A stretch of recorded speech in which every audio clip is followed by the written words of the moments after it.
Assalamu алейкум туугандар. YouTube'дан кээ бирөөңүздөрдүн видеолору бооз болуп турса, кантип тунук көрсөтүштү үйрөтөмүн.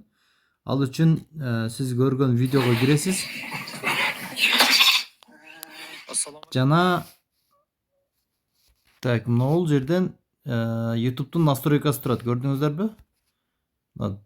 Настройканы басасыздар. Үстүдө качество деген жер турат мына. Ошол качествону басасыздар дагы.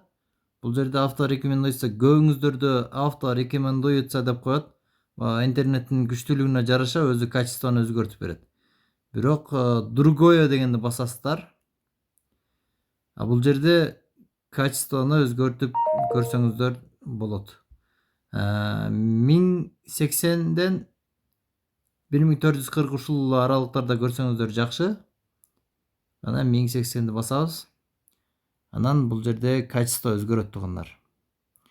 Видео тунугураак болуп калат. Башындагы караганда видео тунугураак болуп калат. Ушинтип тунук көрсөңүздөр болот туугандар.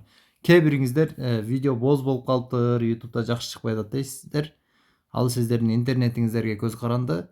Эгерде настройка болбосо, анда ушинтип настройка кылып туруп тунук көрүп алсаңыздар болот.